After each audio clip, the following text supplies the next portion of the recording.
Hey, welcome to The Explainer. Today, we're diving into something pretty wild, a project that's trying to connect, well, everything on the entire planet with a single data network. Let's jump in.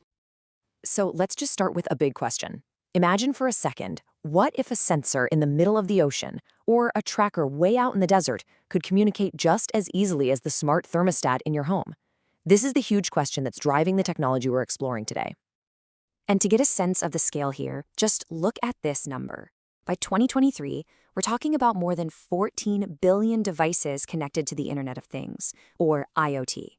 That's a massive, massive network of sensors and gadgets. But, and it's a big but, there's a problem. Yeah, even with that incredible number of connections, our connected world has this fundamental flaw, a gigantic blind spot that leaves most of our planet completely in the dark. Okay, so here's the problem in a nutshell. The IoT that most of us use relies on ground-based stuff, like cell towers. But what happens when you're out of range? Well, for the vast majority of our world, we're talking the highest mountains, the deepest oceans, the poles, you're just offline. And this huge gap has basically created two completely separate universes for connecting our devices, and it's created a major divide in the world of IoT. All right, let's break down these two worlds. On one side, you've got terrestrial IoT. That's the stuff we use every day. The big pros? It's super cheap, it's mass-produced, and the devices barely use any power. The con? They're totally useless if there's no ground station nearby. On the other side, you've got space IoT. The pro is obvious, truly global coverage. But the cons are just as big.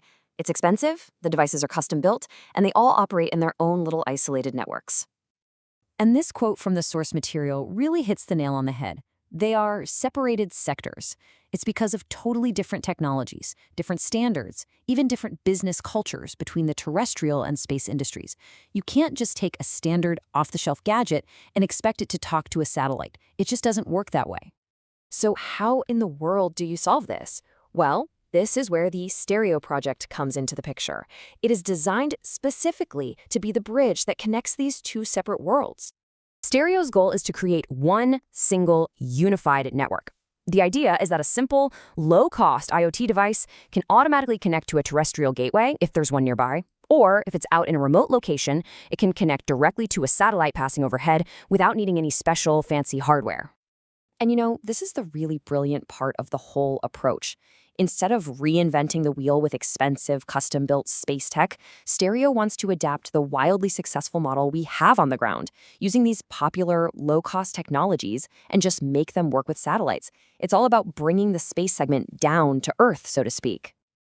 Now, pulling off a goal this ambitious requires a really clear and methodical plan. So let's take a look at how they're actually doing it. The whole project is broken down into 4 logical phases that'll take place over 4 years. First, they design the entire system from top to bottom. Then, they use these powerful simulations to test it all out. Based on those results, they build the actual hardware and software. And then, the most exciting part, they validate everything, first with tests in the lab, and then finally in orbit. And this is not just some theoretical exercise. The Stereo project is a major collaboration. It's led by INRIA, France's National Institute for Digital Science, and it brings together top academic researchers, and this is absolutely crucial, the real-world operational know-how of Kinéis, a satellite operator with decades of experience.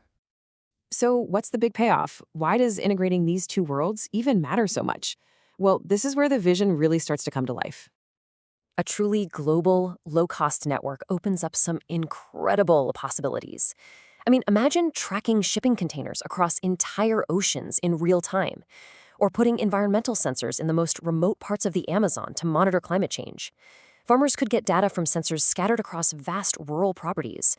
All those blind spots on our planet would finally start lighting up with data. The project's own documents describe this vision as the holy grail of IoT. And it makes sense. It's about achieving something that's been sought after for years, that ubiquitous, affordable connectivity for the billions of small devices that are going to shape our future.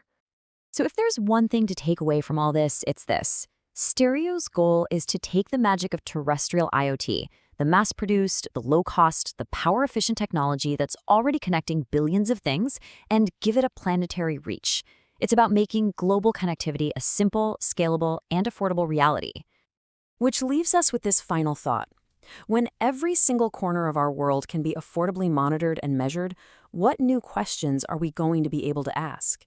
And what problems, the ones we once thought were unsolvable, will we finally be able to tackle?